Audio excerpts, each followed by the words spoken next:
Hey, welcome to Church Online. We're so glad that you've joined in with us today. My name is Nathan, and you have joined us in the middle of our Christmas at the Movies sermon series. In a few moments, Pastor Lewis is going to come and share an amazing word. But before that happens, I would love for you right now to copy and paste the link for this service, send it off to all of your friends. It helps people know what God is doing here at Broadway Church. Now let's watch a few videos before the worship team comes and leads us.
Hey Broadway, thanks so much for joining us at Church Online today. We wanted to update you with some of the things that are going on at Broadway this week, so check these things out.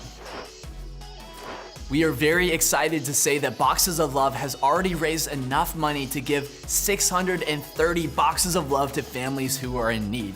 But we still have 70 more boxes to go, so if you'd like to help us reach that goal, all you have to do is go to cityreach.org/boxesoflove. In the new year, we're gonna be hosting an online version of our annual Skeptic course. It's gonna start on January 13th and run for 6 weeks, and it's designed to help you explore some of the toughest questions about Christianity and about God. And after every session, there will be a live Q&A part as well. So if you'd like to join or if you need any more information, all you have to do is go to bway.ca/skeptic. Did you know that every single Wednesday we run an online prayer meeting? It happens over Zoom at 9 a.m. and over Facebook at 6 p.m. We're gonna be having these every single Wednesday all the way up until Christmas week. So if you'd like to join, all you have to do is go to our website and hit the Wednesday Prayer and Fasting tab. On December 13th at 6 p.m., we are gonna be releasing a very special Christmas film called Home. We would love for you to join in with us on the premiere at our YouTube channel at 6 p.m. on the day, because we're gonna watch the film all together. It's gonna be a great time, and we would love for you to share this film with all of your friends and family. Kids Club is gonna be starting up again in January. In Vancouver, it's starting on January 13th, and in Poco, it's gonna be starting on January 14th. Kids Club is for kids age 3 all the way up to grade 6 in Vancouver, and in Poco it goes all the way up to grade 7. If you want to register, all you have to do is go to broadwaykids.ca/kidsclub, and everything, of course, will be COVID friendly. All donations for 2020 must be given in by December 31st to be eligible for a 2020 tax receipt. So make sure to get all those donations for Boxes of Love in as soon as possible. This Christmas Eve, we are gonna be hosting a very special 1 hour long family fun Christmas Eve service. It's gonna be happening at 6 p.m. and you can join by going to our website. It's gonna be a very fun time with carols and special songs. Hope to see you there. If you missed anything that I said, you can always go to our website, broadwaychurch.com. It has all the information for all of our events and ministries. And while you're there, make sure to connect with us by liking and sharing what we're doing on Facebook, Instagram, and YouTube.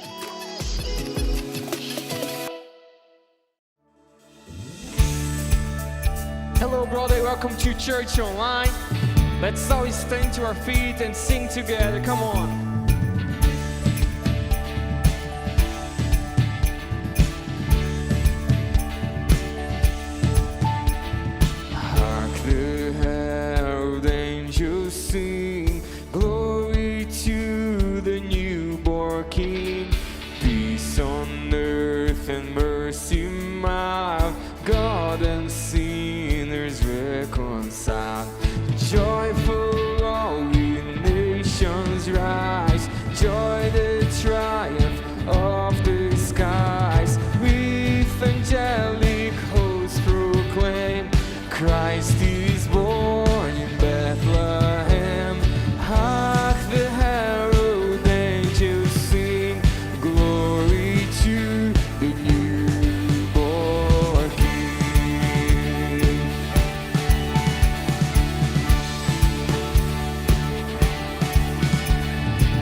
rise, join the triumph of the skies. With angelic hosts proclaim, Christ is born in Bethlehem.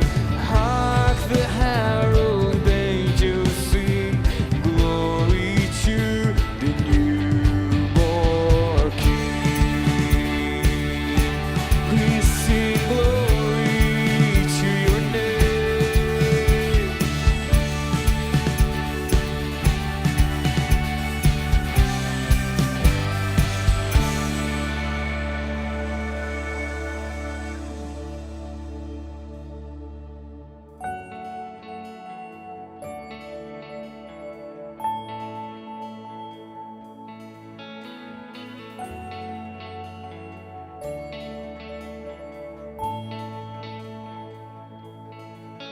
The first Noel, the angel did say, was to certain poor shepherds in fields as they lay, in fields where they lay keeping their sheep on a cold winter's night. There was so deep Noel, Noel, Noel,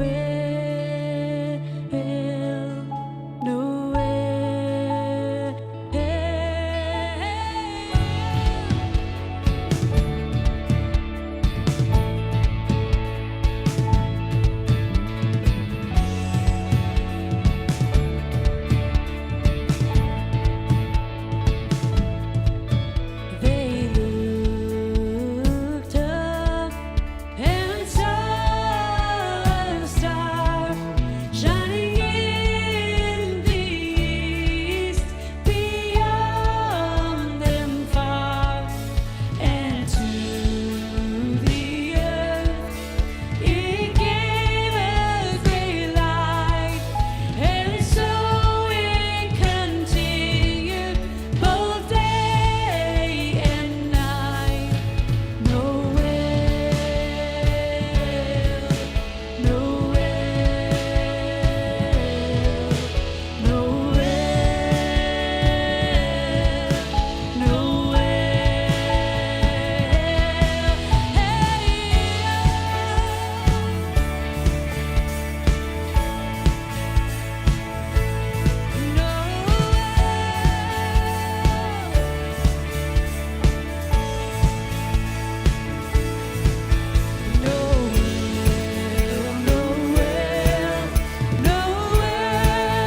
Noel, born is the King of Israel. Born is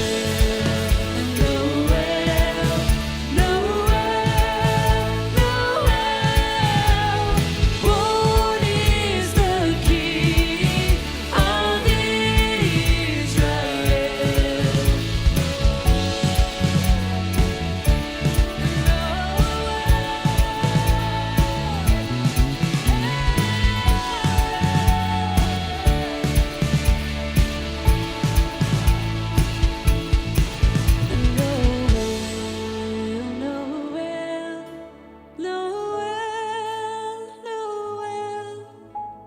Born is the King of Israel.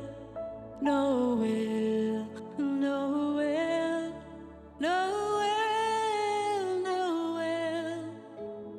Born is the King of Israel.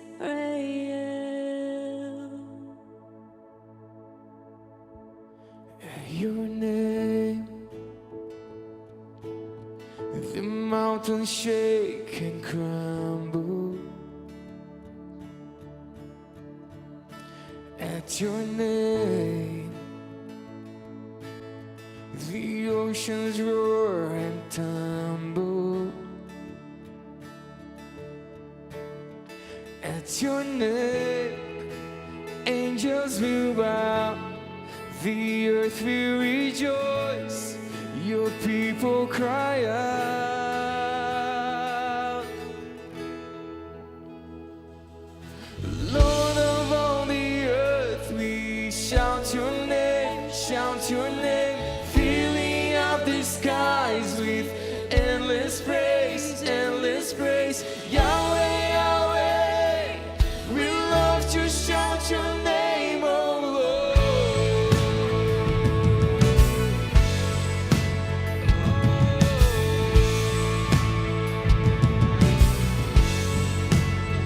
And your name, the morning breaks in glory. At your name, creation sings your story. At your name, angels will bow, the earth will rejoice, your people cry out. Come on, we sing. Lord of all the earth, we shout your name, filling up the skies with endless praise, endless praise. Yahweh, Yahweh, we love to shout your name, oh Lord. There is no one like our God. We will praise you, praise you. There's no one like our God. We will sing, we will sing. There is no one like our God. We will praise you. Jesus says, Jesus is our God. We will sing. Oh,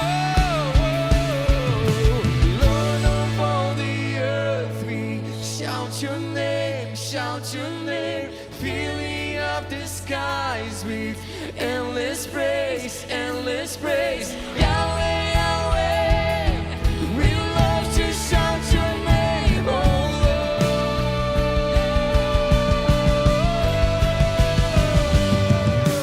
Lord of all the earth, we shout your name, filling up the skies with endless praise, endless praise. Yahweh, Yahweh, we love to shout your name, oh Lord.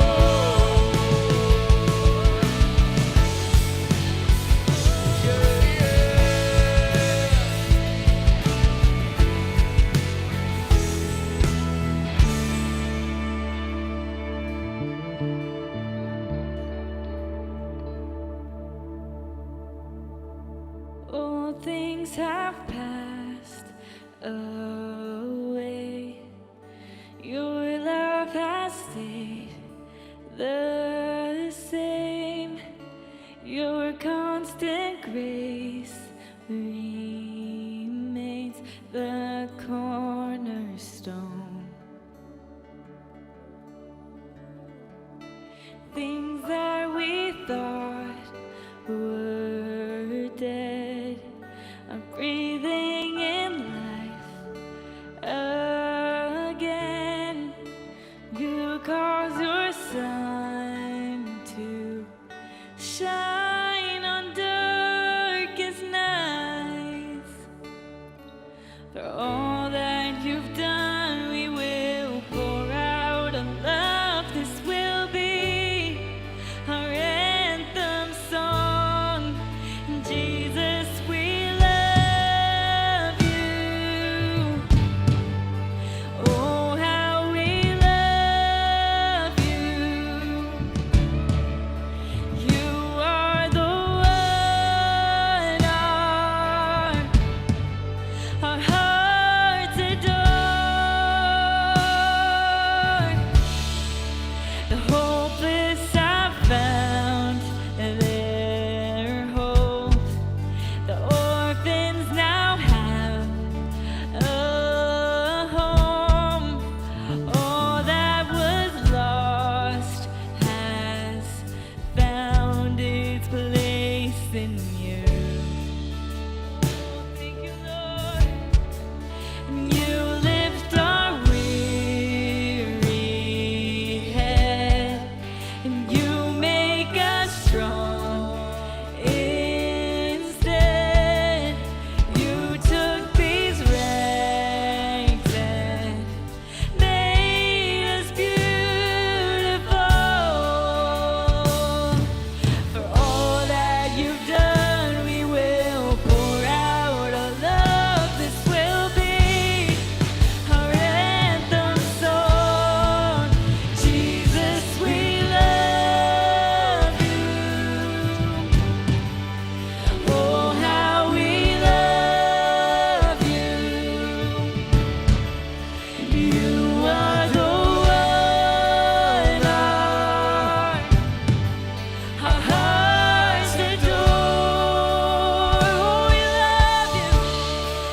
Sometimes there's not enough words that we can say, God, for how thankful we are, for how grateful we are for everything that you've done for us and everything we know that you will do. And sometimes all we can say is, God, we love you. We don't need any fancy words. We don't need to be in some crazy church worship setting. We can be at our homes and just say, Jesus, we love you. And you accept that as our worship and our praise, and you delight in those words. So God, I pray that you would just find joy in our worship. That as we sing these songs to you, saying how much we love you, how much your name is powerful and so great, God, that you would be delighted. That's the goal of what we're doing, God. It's not for our own gain. It's not for anything for ourselves. It's all for you. So God, you have all the glory. You have all the praise. And we give the rest of the service to you and pray this in your name. Amen.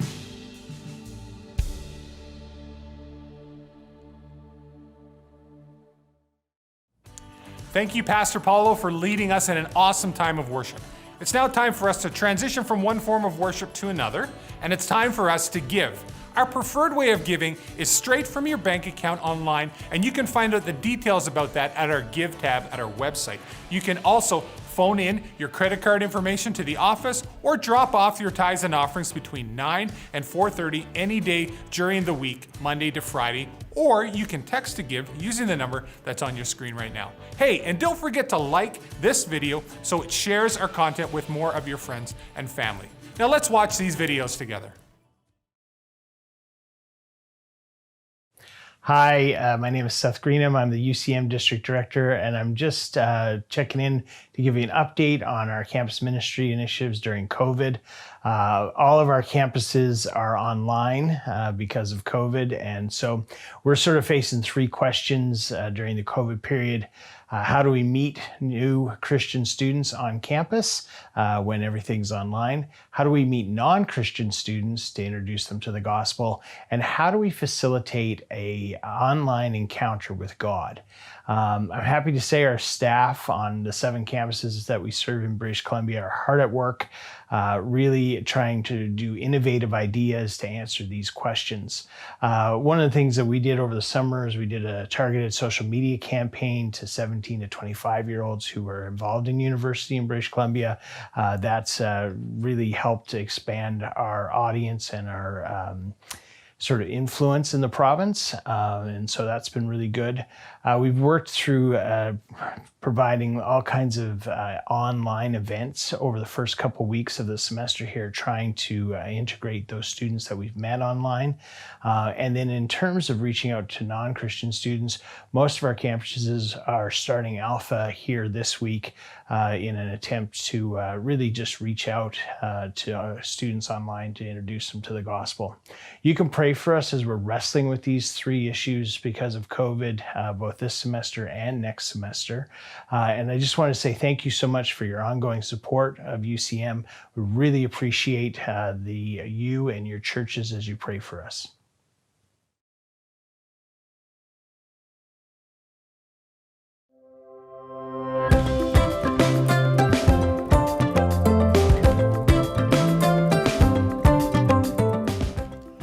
Hey folks, working on my step journal. Hope you are as well. Welcome to today's segment of Things You Should Know. Last week I introduced you to Shelley Clifford, and she oversees the finances and operations here at Broadway, and she did a great presentation letting us know of some things you should know when it comes to giving for the end of the year at Broadway. And thank you for the many people who responded. I want to introduce you to somebody else in just a moment, but just before I do that, I want to remind you of Skeptic. This is the course that we do in January each year, and we're doing it again this year. We're going to do it online. Remember, I do teaching on 6 key questions. What's the evidence for the existence of God? How do we know that Jesus rose from the dead? Why is there suffering and evil? What about other religions? Does science disprove the Bible? And what about hell? We are going to be addressing those 6 questions again in January, but this year we're going to be doing it online. So start getting that on your radar. Start thinking about who you can invite with you online to take the Skeptic course with you. I'm going to put on my coat, I'm going to mask up, and we are going to meet somebody in the gym and show you some incredible things that God's doing. Some things you need to know about what's happening here at Broadway Church. Let's go. Everybody knows Simon, Pastor Simon here at Broadway Church. He's our outreach director, but he also doubles as the executive director for the City Reach Care Society. Simon, tell us what's happening right now. Okay, so you've joined us. We're right in the middle of wrapping our boxes of love. So you'll see behind me, we've already started to put some of these packages together that are going to be attached with a box of love. So in a box of love is a gingerbread house, a gift card for Superstore for food, and toys for a family. And so behind me, we have already pre-wrapped a lot of these toys. So all the toys are age specific, and they're all wrapped up for families. Every one of the 700 boxes of love has a specific family attached to it. And so we know if it's a boy or a girl and the age of those kids, and they're getting a specific toy wrapped by our volunteers. And so we've had 15 different volunteer teams of 10 people each come in and wrap presents for the last couple weeks. And then we have 200 volunteer drivers going to be delivering to each of these 700 homes. It's an incredible thing. Now, Simon, it's a Thursday while we're recording this right now, and there's something else incredible happening at the warehouse. I want you to show the people what's going on down there. Yeah, come with me, let's go. Now, just before we go out here, Simon, we're going to be passing a whole bunch of people lined up. Tell the folks what that's all about. So our Food for Families program is about to start distributing food right now.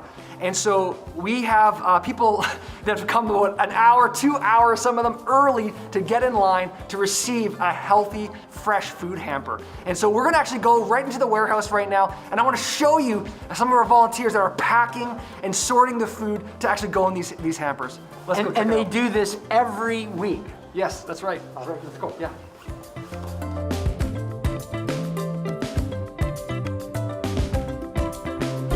Okay, so here we are. This is the City Reach warehouse, and this is where we sort, pack, and distribute 1,000 hampers of fresh food every single week. So come on in. We're going to show you some of the volunteers who are busy sorting some of the hampers. Come on.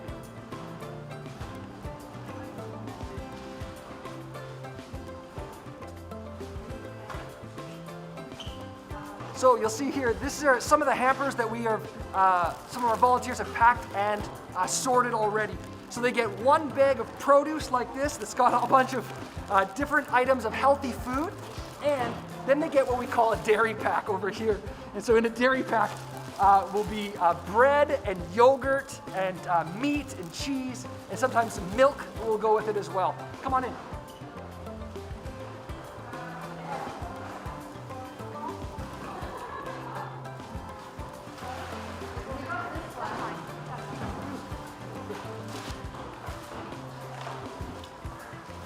So you'll see, we actually have all the food that we receive here is actually donated food. So we've had over $2 million worth of donated and rescued food to our Food for Families program this year alone. And we work with great community partners to actually put a hamper of groceries on a family's table every single week. And although this is a pretty neat experience to be able to get fresh, healthy produce and food onto a table of a family every week, groceries is not the only thing we do out of this building. It's actually pretty incredible. We run a program called Club Freedom every single Sunday, and Club Freedom has provided over 10,000 hot meals every single week this whole year. So 10,000 meals total this year. And we do it not only out of the Vancouver campus, but our Tri-Cities campus as well in Port Coquitlam. We're pretty proud of that. You also did a Meals to Go program as well here. That's right. So right out of the warehouse here and our Tri-Cities campus, we did 8,600 meals from April to September as a COVID response. And so we're pretty proud of the team and all of the volunteers that work so hard to be able to help with food security in our neighborhood. So folks, these are some things you should know that's happening here at Broadway Church and through all our partners here at Broadway. We thank God for all of these volunteers and everyone who gives and donates. And the coldest night of the year, when we do the coldest night of the year fundraising each year, it's for things like this. That's right. That's right. That money goes directly to supporting these programs and these vulnerable families that we get to reach every year. Thank you, Simon. Thank you, Darren. Again, some more things you should know. God bless you, Broadway.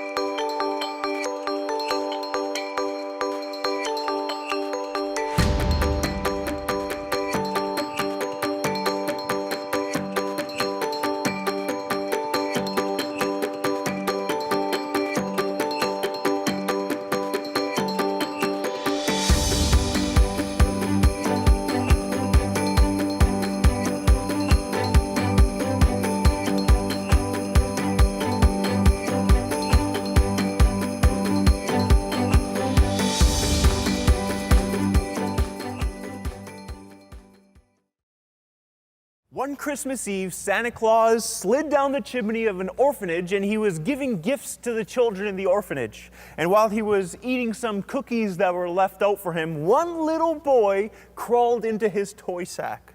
Now, Santa Claus didn't know about this, so he took the toy sack and he went all the way back to the North Pole with it. This is based on a true story, as you can probably tell. And when he was up at the North Pole, one of the elves adopted this little boy, and he named him Buddy. Now, Buddy the elf didn't really fit in with the elves. He was twice as big as a regular elf, and he was twice as slow at making toys. Needless to say, Buddy the elf never really fit in the North Pole. But Buddy one day finds out that his long-lost father is on the naughty list. So he decides to go all the way to New York City in order to bring some Christmas cheer to his father. But a crazy thing happened. When he was in New York City, Buddy the elf didn't fit in there either. Although he was a man, he looked like an elf, and he acted like an elf, and he even ate like an elf. In the movie Elf, there's this famous scene where Buddy is eating breakfast, which consists of spaghetti, marshmallows, Pop-Tarts, Smarties, and a lot of maple syrup.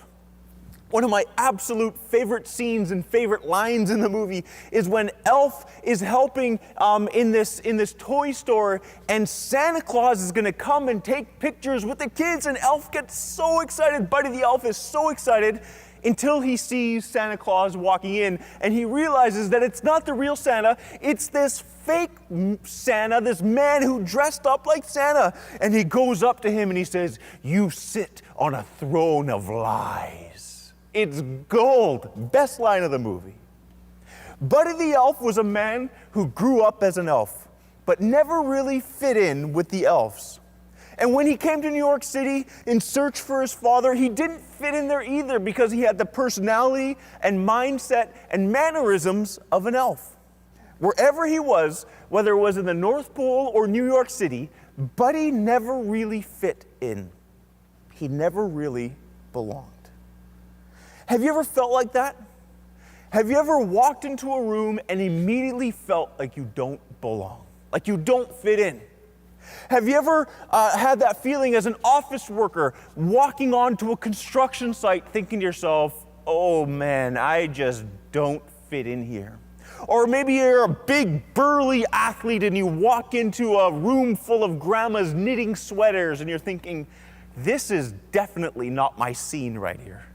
I remember a number of years ago, before we had our first child, we had a baby shower before Max was born, and we rented this little hall, and all the ladies were there, and I was on cleanup duty, so my job was to come in at the end and clean everything up. And so I got there a few minutes early because I wanted to take advantage of some of the food and some of the snacks, and so I snuck into the back of the room, like back against the back wall, but my sister noticed me, and she looked at me, and she goes, "Ugh.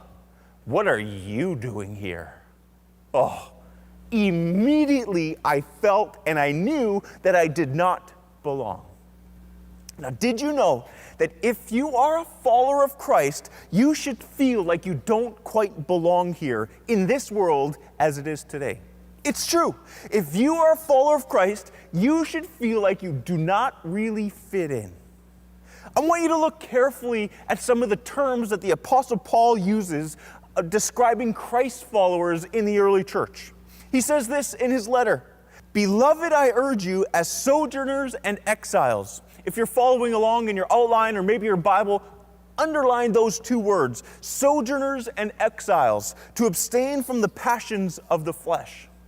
Instead of the words sojourners and exiles, other translations use the terms aliens or strangers or even visitors. As your outline says, a sojourner literally means a foreigner, a temporary dweller. If you're a sojourner, you're a foreigner, you're a temporary dweller. And an exile is someone who's passing through. You're passing through, but you still have personal relationship with people in that location. These terms are depicting residing in a strange country, a foreigner living in a foreign land. The Apostle Peter is saying, you are like strangers and foreigners here if you're a Christ follower, in this world as it is today. You are passing through. You are like temporary dwellers here. Now, if you are an exchange student or if you've ever been, maybe you're visiting the country that you're currently residing in, this is your reality right now. You are temporary dwelling in that city. You're passing through, but in the meantime, you're building relationships and you're making friends. You can say that you are a sojourner and an exile. The Apostle Peter is saying, if you are a Christ follower, you do not belong here in this world as it is today. You are like a foreigner living in a foreign land. Here's another way that the Apostle Paul describes it. He puts a little more meat on the bones. In a letter written to the early church located in the ancient city of Philippi, which is modern-day Greece, Paul is urging Christ followers to stay focused. And he says, stay focused because there are many who are opposing God. And he says, those who are opposing God, their end is destruction. Their God is their belly, and they glory in their shame, with minds set on earthly things. But our citizenship is in heaven. If you're following along in your Bible, underline that. Our citizenship is in heaven. And from it we await a Savior, the Lord Jesus Christ.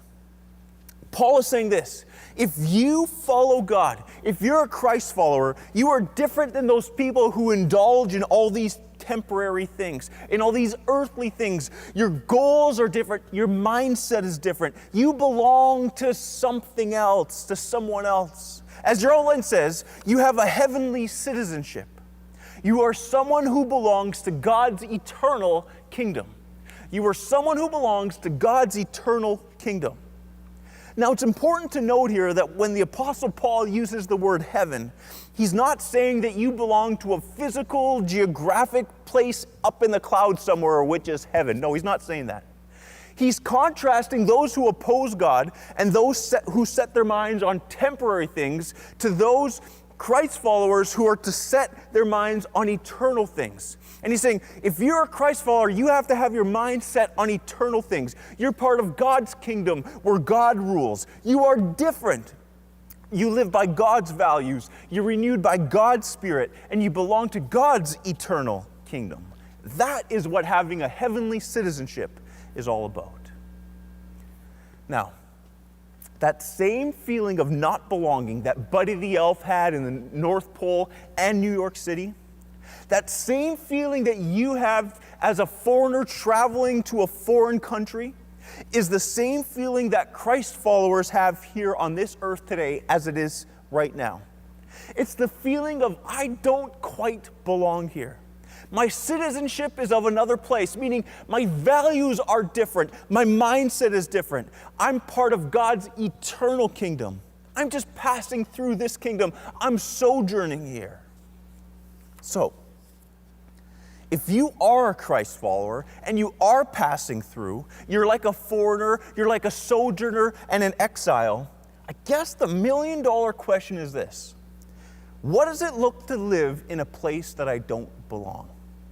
What does it look like to live in a place that I don't belong? Well, listen, when you're living in a place that you don't belong, your perspective changes. You see things differently. Therefore, you act and you live and you think differently. Your perspective changes. And over the next few minutes, we're going to unpack 3 perspective changes of sojourning Christ followers. As your outline said, the first perspective change is of your treasures. Your perspective changes on your treasures. Listen to the words of Jesus that he preached on his famous Sermon on the Mount. He says this, "Do not store up for yourself treasures on earth, where moths and vermin destroy, and where thieves break in and steal. But store up for yourself treasures in heaven, where moths and vermin do not destroy, where thieves do not break in and steal. For where your treasure is, there your heart will be also." You see, Jesus understood this reality. He understood this tension of being a sojourner, an exile, someone who's passing through, someone who's a citizen of heaven with a mindset on godly, eternal values living in this world and in this earth today. Because he was God who took on flesh. He was God who humbled himself and came as a baby. He was God who took on flesh. Clearly, he didn't belong here. And he's saying, listen, everyone, don't spend all your time only storing up treasures here on earth. Because these treasures on earth, they will not last. They are temporary treasures. Moth and vermin and rust will destroy these treasures. Now, what he's not saying is fame and wealth and earthly success are bad in and of themselves. No, he's not saying that they're bad. He's just saying that these are fleeting goals, that they will not last. So don't put all your hope in them. I remember a number of years ago, I was at a funeral of a family friend, and the man that passed away, he was an elderly man, but he was a very wealthy man. And I remember I was sitting beside my mom, and my mom took this moment as a teaching moment. And she turned to me and she said, "Look, Lewis, you could have everything in the world, you could have all the money in the world, all the property in the world, but when you die, you can't take anything with you." I never forgot that moment. My mom was reinforcing then what Jesus is teaching here. Don't be so concerned with storing up treasures on earth, because they are temporary. They will not last. Rather, store up treasures in heaven. So what even are treasures in heaven? How do I go about storing up these types of treasures? Well, the Apostle Paul was mentoring a young man. His name was Timothy, and he actually gave him a mini 3-point sermon that I want to highlight to you of how to store up treasures in heaven. He says this, "Command those who are rich in this present age not to be arrogant or put their hope in wealth." He doesn't say you're evil if you're rich in this present age. He doesn't say your wealth is bad. He just says do not be arrogant or put their hope in wealth, which is so uncertain, but to put their hope in God. Command them to do good, to be rich in good deeds, and be generous and willing to share. Do you want to know how to store up treasures in heaven? Here's the Apostle Paul's mini 3-point sermon. He says, first, put your hope in God. This is how you even get in the game of storing up treasures in heaven. This is your first step. If you've never put your hope in God, I'm going to give you an opportunity to do that in a few minutes when I close. But maybe you're here and you're searching for that hope. You're searching for that purpose. You're searching for that joy. You have this hole inside of you that you're trying to fill. God is the only one that can fill that void. Put your hope in God. And he says, second, command them to do good, to be rich in good deeds. He's saying, if you have the means, do good with it. Do good with it, not because you need to earn your salvation. No, God gave you your salvation as a gift. You don't have to earn it or prove yourself or pay for it. That's not why. But God commands us to put others' needs above our own, to do good, to be others interested. That's how you store up treasures in heaven. And then the third and final point, he says, be generous and willing to share. Let me ask you, what would it look like for you to be generous? What would it look like for you to be radically generous? What would it look like for you to go over and above? That is what the gospel calls Christ followers to do. In fact, generosity is one of our core values here at Broadway Church. We teach on it and we highlight it whenever we can, to be generous. Instead of selfishly only caring about building up temporary wealth, instead of hoarding it all for yourself, instead of storing up treasures that will rust away, that will go away, be generous and willing to share. That is what you're called to do as a Christ follower. That is how you store up treasures in heaven.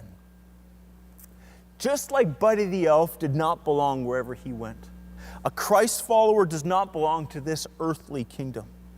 And when we understand that, it changes our perspective on our treasures. The challenge is to store up treasures that will last for eternity. The challenge is for you to store up treasures that will last for eternity. That is the mindset of someone who's a sojourner, an exile, a citizen of heaven. So let me ask you, is that your perspective as you watch today? Are you living with an eternal mindset, or are you so concerned with temporary things? Are you more concerned with treasures here on earth, or do you have an eternal perspective? Are you working at storing up your treasures in heaven? Let me make it real practical. Do you put other people's needs above your own? Are you generous with your time, with your talents? Are you generous with your treasures? Your challenge is to store up treasures that will last for eternity. So what does it look like to live in a place that you don't belong? Well, we said that your perspective changes. First, your perspective changes on your treasures. Secondly, your perspective changes on your troubles. The Apostle Paul was someone who went through a lot of troubles in his life. I want to give you a little snapshot of the troubles that the Apostle Paul went through. This is the Apostle Paul actually sharing. He says, 5 different times the Jewish leaders gave me 39 lashes. 3 times I was beaten with rods. Once I was stoned. 3 times I was shipwrecked. Once I spent a whole night and a day adrift at sea. I have traveled on many long journeys. I have faced dangers from rivers and robbers. I have faced danger from my own people, the Jews, as well as from the Gentiles. I have faced dangers in the cities, in the desert, and on the seas. I have faced danger from men who claim to be believers but are not. I have worked hard and long, enduring many sleepless nights. I have been hungry and thirsty and have often gone without food. I have shivered in the cold without enough clothing to keep me warm. Then, besides all this, I have the daily burden of my concern of all the churches. Man, clearly the Apostle Paul knew what it was like to face many troubles, even life-threatening troubles. So how did he respond to these troubles? Was he bitter at God for allowing these things to happen to him? Was he upset and angry and pouty every single day? Was he defeated and depressed to the point where he gave up on life? How did the Apostle Paul view these troubles? Well, after reminding his readers that they have a resurrection in their future, Paul says this, "Therefore, we do not lose heart. Though outwardly we are wasting away, yet inwardly we're being renewed day by day. For our light and momentary troubles are achieving for us an eternal glory that far outweighs them all. So we fixed our eyes not on what is seen, but what is unseen, since what is seen is temporary, but what is unseen is eternal." Now, how in the world could the Apostle Paul gain this perspective? How could the Apostle Paul not lose heart? How can he describe these near-death experiences as light and momentary? Did you catch what he said at the end there? That last line, he says, "So we fix our eyes not on what is seen, but what is unseen, since what is seen is temporary, but what is unseen is eternal." It seems like the Apostle Paul is reinforcing what we're already learning today. He's saying, fix your eyes, meaning change your perspective, and take it off of what is seen, because what is seen is temporary, and focus on what is unseen, because what is unseen is eternal. See, he's trying to shift our perspective here. I was reading a book with our 7-year-old the other day that he brought home from school, and the book was teaching on what a bird's eye view was. And you know, when you walk outside your home, you have the street level view, right? You can see the cars, you can see the sidewalk, you can see the homes. But when you have a bird's eye view, it changes your perspective. Suddenly you see things that you didn't see on the street level. You see the whole neighborhood. You see a lot of the little details that you wouldn't see when you have the street level view. Your perspective changes. That's what Paul's trying to get us to do. He's trying to get us to switch our perspective. He understood that this life and these troubles that we go through, although they are very real and they are very painful, they are temporary. The Apostle Paul says, fix your eyes, change your perspective, and focus on what is eternal. You see, with the perspective of eternity, with a bird's eye view, your troubles and your pain and your sorrow can be viewed as light and momentary, because you are simply passing through on your way to eternity, where there will be no pain and no suffering and no sorrow forever. That's your challenge today as a Christ follower, to view your trouble in light of eternity.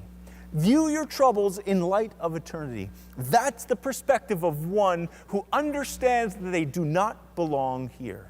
View your troubles in light of eternity. Remember, when you're living in a place that you don't belong, your perspective changes. When your perspective changes, you see things differently. Therefore, you live differently. The third and final perspective that I want to touch on in our last few minutes today is the perspective of your time. Your time. Now, the Israelites were God's chosen people. And God made a promise to these Israelites many, many years ago. He says, if you obey my commands, I will bless you, and I will be with you. But if you don't obey my commands, I will grant your enemies victory over you. But the most bizarre thing kept happening to these Israelites.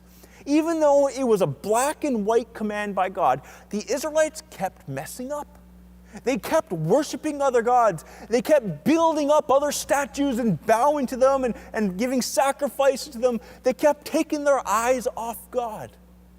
And finally, after centuries of moral ups and downs from these Israelites, and God sending many, many prophets to warn them and try to straighten them out, God allows the great nation of Babylon to come through and sweep through and take over Israel in 597 BC. And what the Babylonians did here is actually very interesting. After conquering the Israelite army, they left many poor families and farmers back in Israel because they wanted to benefit from the land. And they took all the other Israelites back to Babylon in order to assimilate them to their land.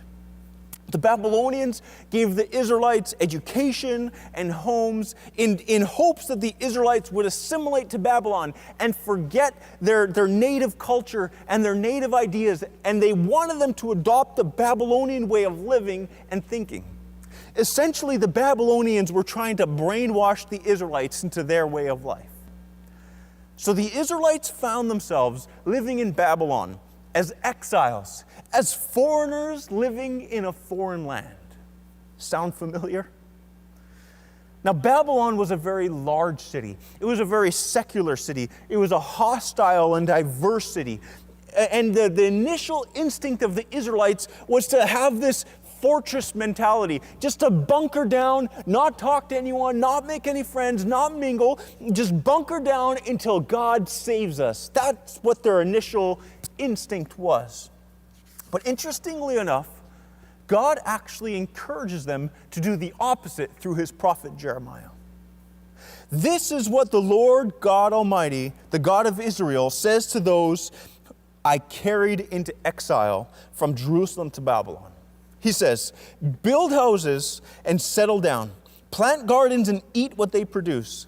Marry and have sons and daughters. Find wives for your sons and give your daughters in marriage, so that they too may have sons and daughters. Increase in number there, do not decrease. Also, seek the peace and prosperity of the city, which I have carried you into exile. Pray to the Lord for it, because if it prospers, you too will prosper. Do you see what God is saying there? He's saying, on one hand, don't assimilate, meaning don't lose your Jewish identity, but on the other hand, don't have a fortress mentality and bunker down and not talk to anyone and just wait for God to save you. He says, make homes in the city, get jobs in the city, grow your families in the city, do life in the city, pray for the city, all the while seeking the peace and prosperity of this very wicked and pagan city, which, by the way, still had the blood of their relatives on their hands. If you are a Christ follower today, you find yourself in a very similar tension that Israel found themselves in 2,500 years ago. You find yourself in exile, living in a place that you don't belong, walking the streets of a foreign land with your true citizenship of another place, with your identity of another place, living with eternal and godly values.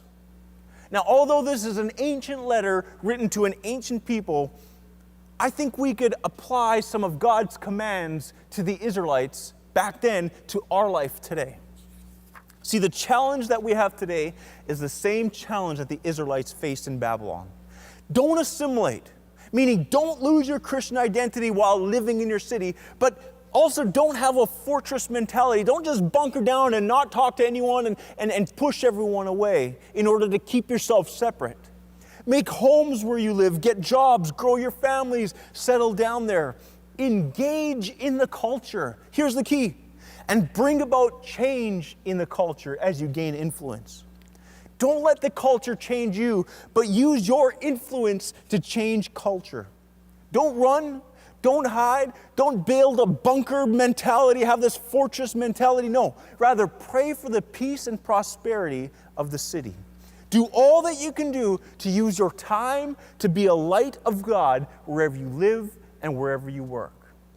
Use your time to be a light of God wherever you live and wherever you work. See, the challenge that God gave the Israelites 2,500 years ago is the same challenge that you have today as a Christ follower. It's to be an ambassador of Christ wherever you are. Be an ambassador of Christ wherever you are. What is an ambassador? Well, an ambassador is a respected official that's representing a nation. As an ambassador sent to a foreign land, their role is to reflect the one whom they are representing. As a Christ follower, you are Christ's ambassador.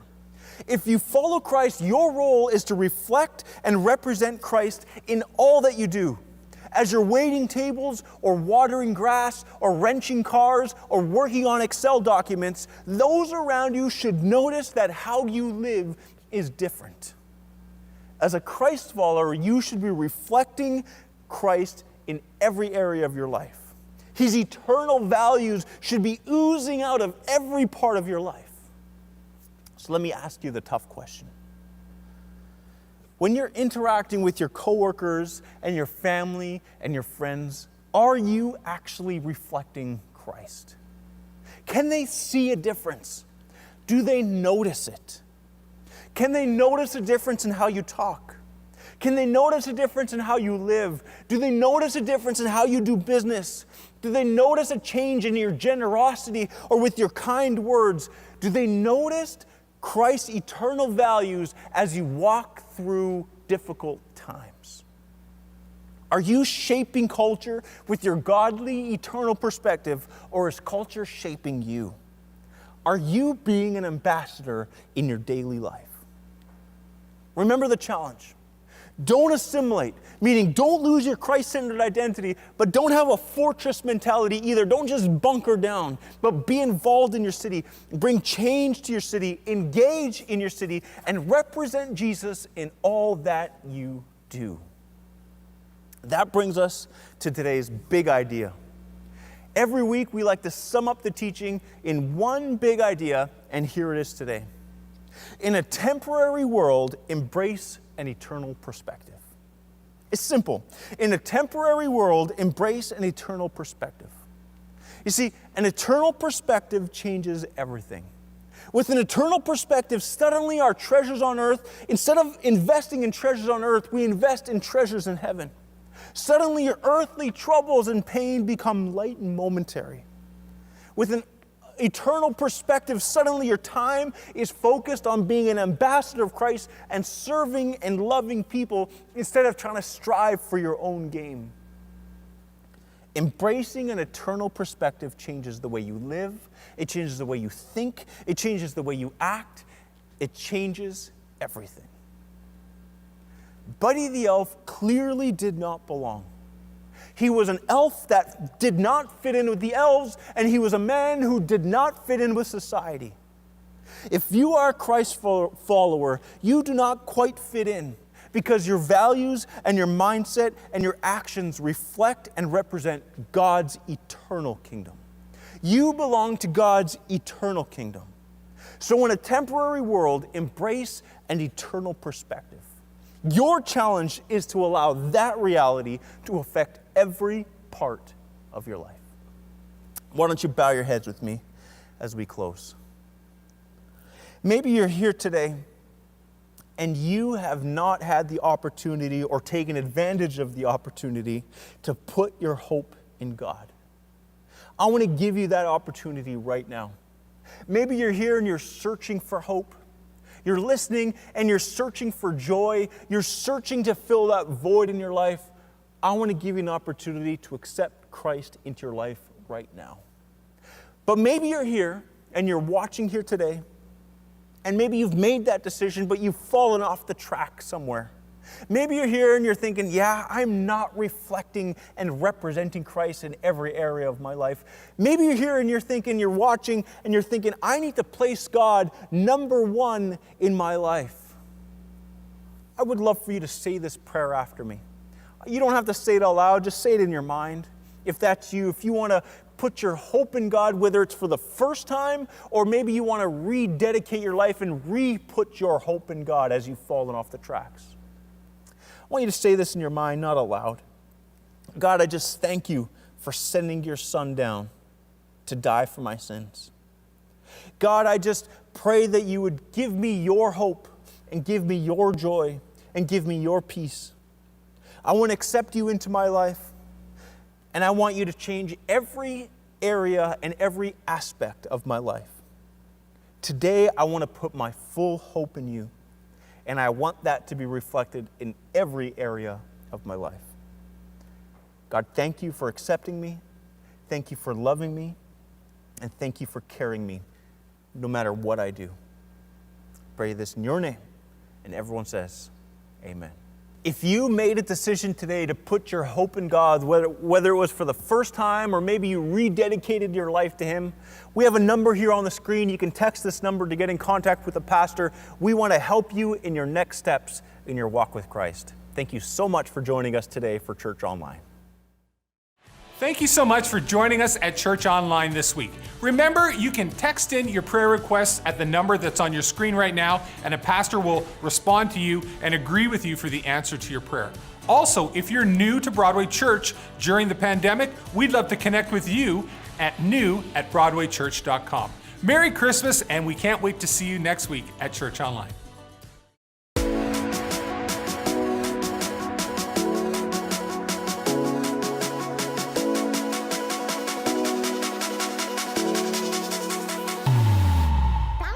Hey Broadway, thanks so much for joining us at Church Online today. We wanted to update you with some of the things that are going on at Broadway this week, so check these things out. We are very excited to say that Boxes of Love has already raised enough money to give 630 boxes of love to families who are in need. But we still have 70 more boxes to go, so if you'd like to help us reach that goal, all you have to do is go to cityreach.org/boxesoflove. In the new year, we're going to be hosting an online version of our annual Skeptic course. It's going to start on January 13th and run for 6 weeks, and it's designed to help you explore some of the toughest questions about Christianity and about God. And after every session, there will be a live Q&A part as well. So if you'd like to join or if you need any more information, all you have to do is go to bway.ca/skeptic. Did you know that every single Wednesday we run an online prayer meeting? It happens over Zoom at 9 a.m. and over Facebook at 6 p.m. We're gonna be having these every single Wednesday all the way up until Christmas week. So if you'd like to join, all you have to do is go to our website and hit the Wednesday Prayer and Fasting tab. On December 13th at 6 p.m., we are gonna be releasing a very special Christmas film called Home. We would love for you to join in with us on the premiere at our YouTube channel at 6 p.m. on the day, because we're gonna watch the film all together. It's gonna be a great time, and we would love for you to share this film with all of your friends and family. Kids Club is gonna be starting up again in January. In Vancouver, it's starting on January 13th, and in Poco, it's gonna be starting on January 14th. Kids Club is for kids age 3 all the way up to grade 6 in Vancouver, and in Poco it goes all the way up to grade 7. If you want to register, all you have to do is go to broadwaykids.ca/kidsclub, and everything, of course, will be COVID friendly. All donations for 2020 must be given in by December 31st to be eligible for a 2020 tax receipt. So make sure to get all those donations for Boxes of Love in as soon as possible. This Christmas Eve, we are going to be hosting a very special 1 hour long family fun Christmas Eve service. It's going to be happening at 6 p.m. and you can join by going to our website. It's going to be a very fun time with carols and special songs. Hope to see you there. If you missed anything that I said, you can always go to our website, BroadwayChurch.com. It has all the information for all of our events and ministries. And while you're there, make sure to connect with us by liking and sharing what we're doing on Facebook, Instagram, and YouTube.